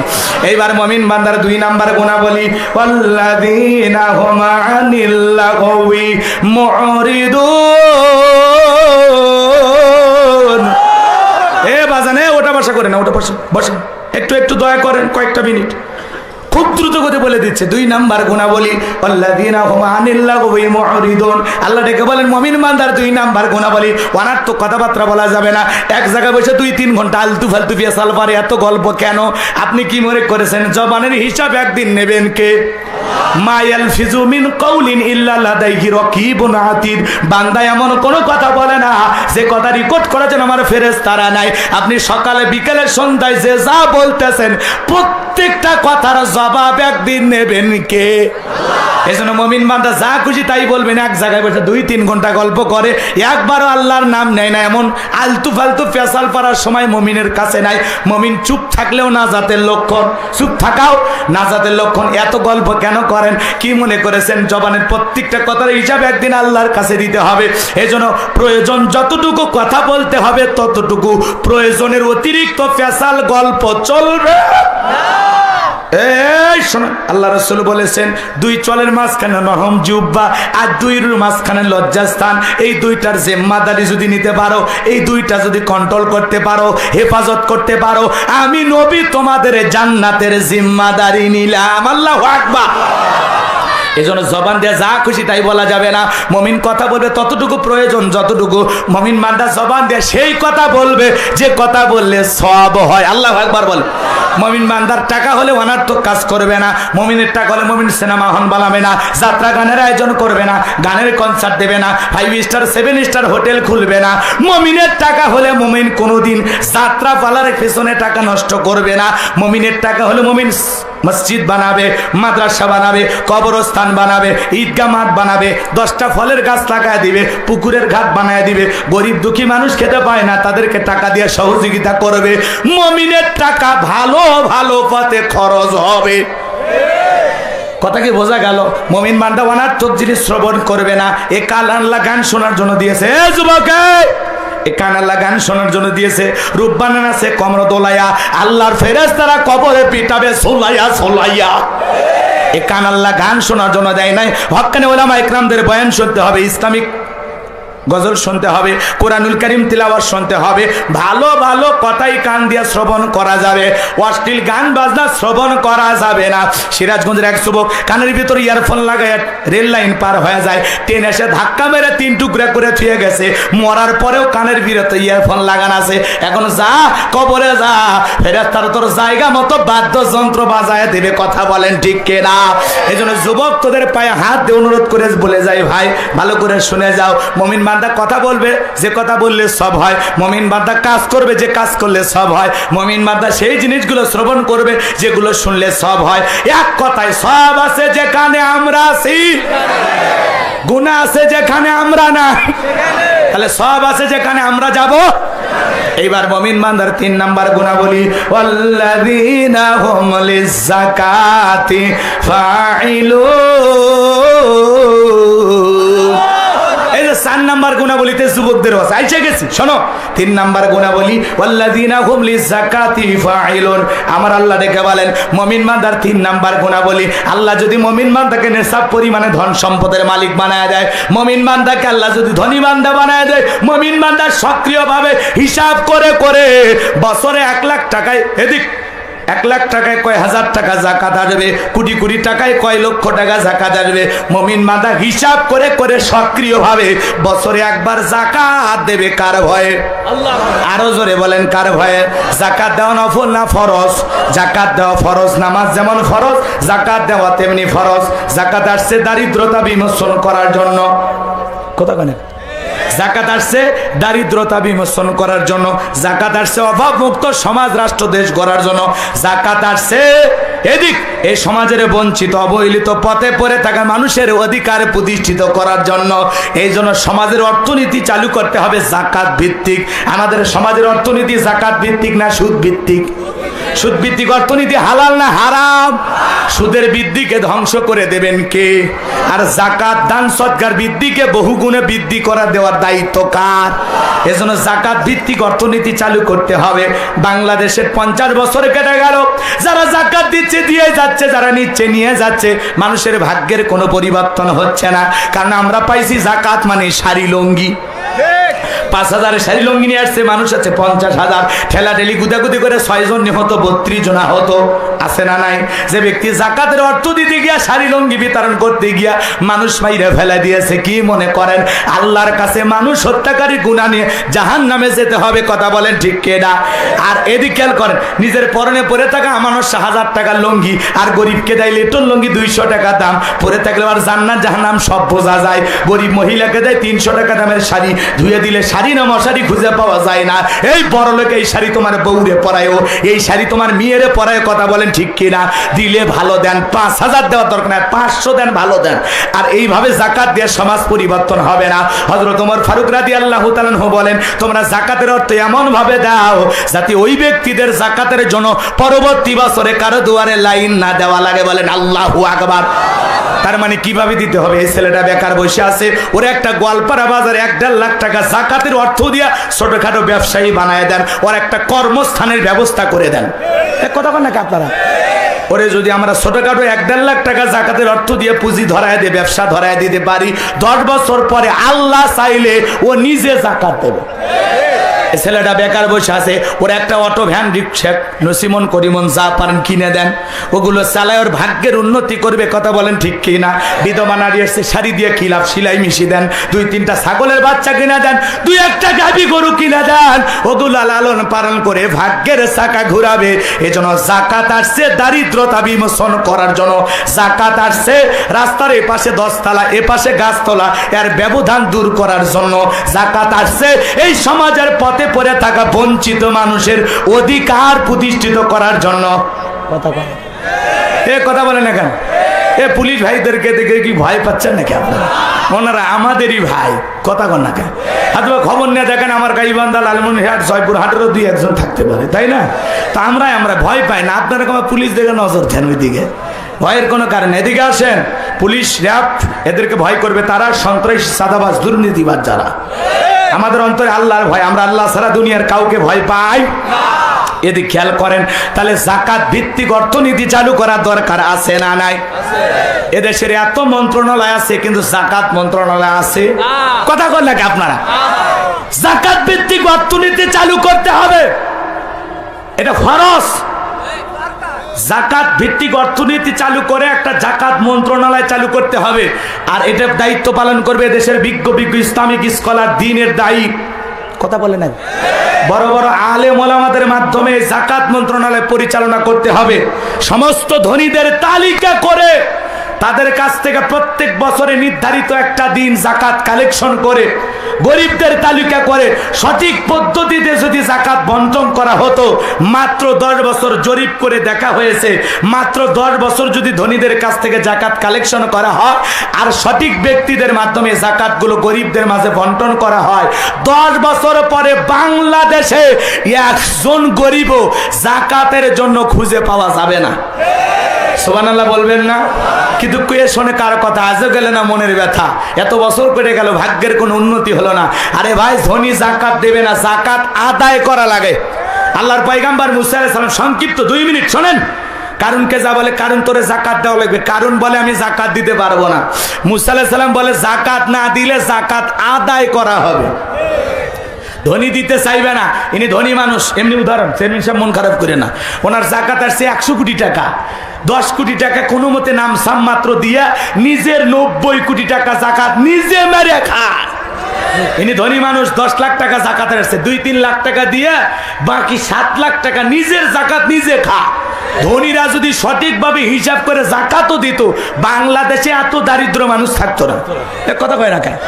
আর দেওয়ার পদ্ধতি ভুল। ওই 200-300 টাকার নোট দিয়ে এলাকার সব মানুষকে পৌঁছে বোতাম খুলে ঘুরে চাকা দিচ্ছি, একে দিয়ে ফাইটে ফেলে দিছে।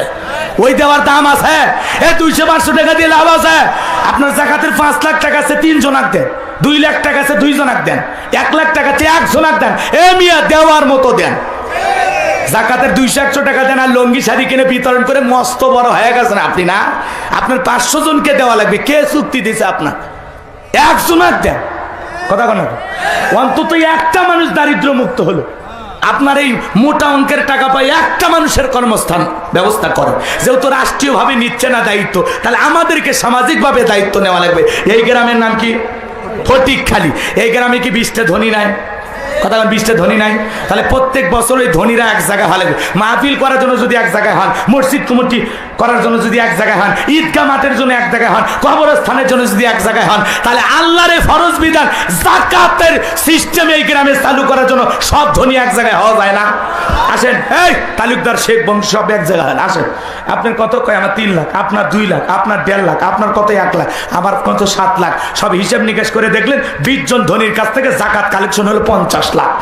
তাহলে এই 50 লাখ টাকা 30 জন এই গ্রামের গরিবের তালিকা করেন, 30 জনের মাঝে বন্টন করে দেন। পরের বছর আবার 30 জন, এবার 5 বছর দিলে 150 জন। তার মানে কি 150 জন একটা গ্রামে গরিব থাকে?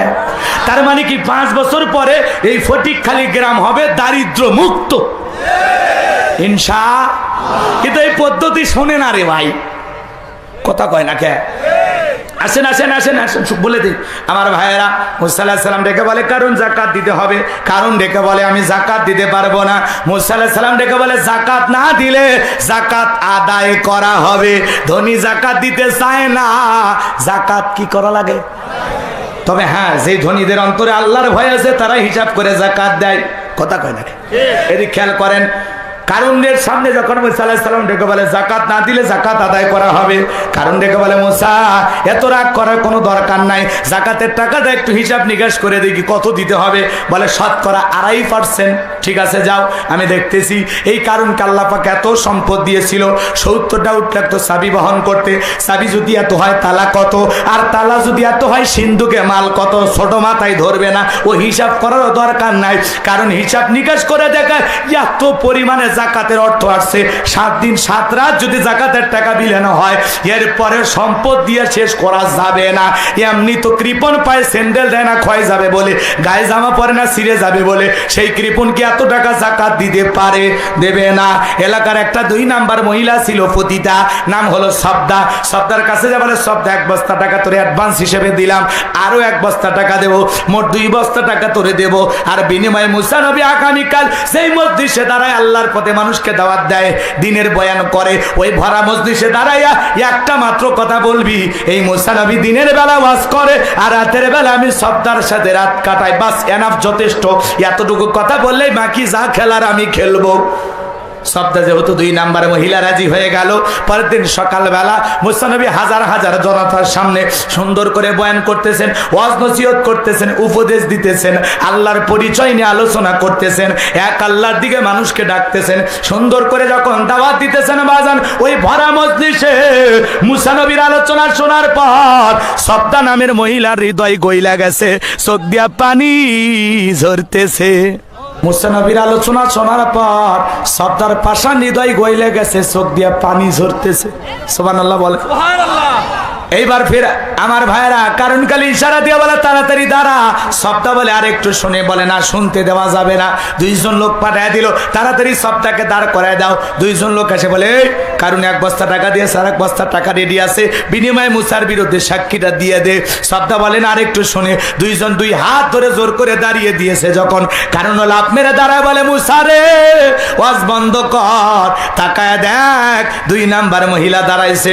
মুসা নবী কি 2 নাম্বার 1 নাম্বার সেনে? রতনে রতন ছেলে, কথা কর না, ডাইরেক্ট বলতেছে মুসা ওয়াজ বন্ধ কর।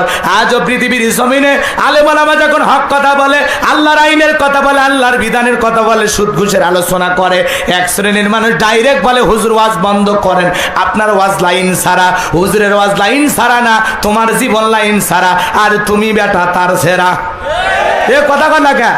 আজকেও যারা আলেম ওলামার ওয়াজে প্রকাশ্যে বাধা দেয়, বুঝবেন ওরা সমাজের ডিজিটাল কারুন, কারুনের খালাতো ভাই। কথা কর না কে আপনারা? ডেকে বলে ডাইরেক্ট মুসা ওয়াজ বন্ধ কর। সবদা এবারে দাঁড়িয়ে গেছে, কথা বোঝেন নাই? কারণ ডেকে বলে সবদা তোমার যা বলার তুমি বলো, আমি তোমার সাথে আছি, থাকবাই তো তুমি যে 1 নাম্বারে লুচ্চা। কথা কয় না কে? এবার সবদা বলতেছে কারণ তুমি বসো, যা বলার আমি বলতেছি, আমি তো দাঁড়িয়েছি বলার জন্য। যুবক রে, তোদের জন্য স্পেশাল কিছু কথা বলতে চাচ্ছিলাম, সময় বড় একেবারে নিকটবর্তী। এ কথা কি বলবো? এই 2-3 মিনিটে ফিনিশিং দিয়ে যারা আমরা আসরের নামাজ পড়বো এই জায়গায় জামাত হবে ইনশাআল্লাহ। জামিন মানদার 4 নাম্বার গুণাবলী, আল্লাযীনা হুম লিফুরুজিহিম হাফিজুন, নিজের যৌবনটাকে সংযত রাখা।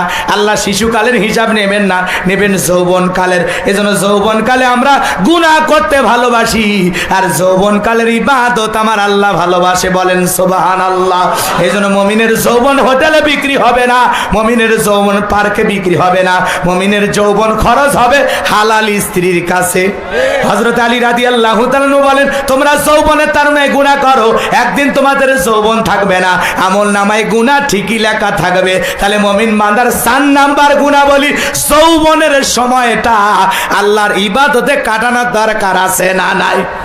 এ রঙের যৌবন একদিন শেষ হয়ে যাবে। এই দিক খেয়াল করেন, এ রঙের যৌবন একদিন জং ধরে শেষ হয়ে যাবে, এই কাঁচাদারি একদিন সাদা হয়ে যাবে, টাইট চামড়া একদিন ঢিল হয়ে যাবে। যৌবনে লাগবে ভাটি আর ডাকবে কবরের মাটি। কথা কন না কেন? এজন্য দুনিয়াতে আমরা কেউ চিরকাল থাকবো না। এজন্য বাজানো গো আমার, এই যৌবনকালে গুনাহ করা যাবে না। যুবক রে, তোদের পায়ে হাত দিয়ে অনুরোধ করে বলে যায়, যৌবনের কালে বিয়ের আগে অবৈধ কোনো প্রেম ভালোবাসার সম্পর্কে জড়ানো যাবে। আজকে দুঃখ লাগে ওই জায়গায়, আমরা আগে দাখিল আলিম পরীক্ষা দিয়েছি, প্রেম ভালোবাসা বুঝি নাই। আজকের যুবকেরা ক্লাস 5 এর ছাত্র কয়টা আমার, ক্লাস 7 এর ছাত্রী, তার বালিশের নিচে 7টা সিম কার্ড পাওয়া গেল। এখনকার একটা যুবকের 4-5টা বান্ধবী। এ কথা কন নাকি আপনারা? তার মানে কি যুব সমাজ ধ্বংসের দিকে চলে যাচ্ছে।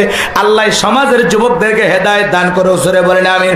এজন্য যুবক, তোমার যৌবনকালের হিসাব আল্লাহর কাছে দেওয়া লাগবে। রাত্রি 2টার দিকে উইটা তাহাজ্জুদ না পইরা ওই উত্তর পাড়ার শেফালির জানালায় যা কি গল্প করেছো মনে রাখো, মনে রাখো। এ যুবক, পিতামাতার চোখকে ফাঁকি দিয়া স্পেশাল ক্লাসের নাম কইরা পার্কে যায় 2-3 ঘন্টা সময় কাটাইছো, মনে রাখবা পিতামাতার চোখকে ফাঁকি দিতে পারো, আর সেরে মালিক আল্লাহর কুদরতি চোখকে ফাঁকি দিতে পারবা না। তোমার সাথে থাকা ফেরেশতাদেরকেও ফাঁকি দিতে পারবা। যুবক, এই জন্য যৌবনকালের হিসাব নেবেন কে? আরো জোরে বলেন কে? আল্লাযীনা হুম লিফুরুজিহিম হাফিজুন। আল্লাহ বলেন মুমিন বান্দার 4 নাম্বার গুনাহবলী নিজের যৌবনটাকে সংযত রাখা, নিজের যৌবনটাকে হেফাজত করা। আমরা আল্লাহর ভয়ে এই যৌবনকালের সময় আল্লাহর ইবাদতে কাটাবো। আল্লাহ তৌফিক দান করুক, জোরে বলেন আমিন। আল্লাযীনা হুম লিআমানাতিহিম ওয়া আহদিহিম রাউন। মুমিন বান্দার 5 নাম্বার গুনাহবলী আমানত রক্ষা করা। মুমিন আমানতের খিয়ানতকারী হতে পারে না, আমানত রক্ষা করা। এই আমার নেওয়াজ করলে আধা ঘন্টা চলে যাবে, সময় নাই। 5 নাম্বার আমানত রক্ষা করা। 6 নাম্বার ওয়াদা প্রতিশ্রুতি রক্ষা করা। মুমিন মুখে যা বলে অন্তরে তা বিশ্বাস করে, কাজে তা বাস্তবায়ন করে।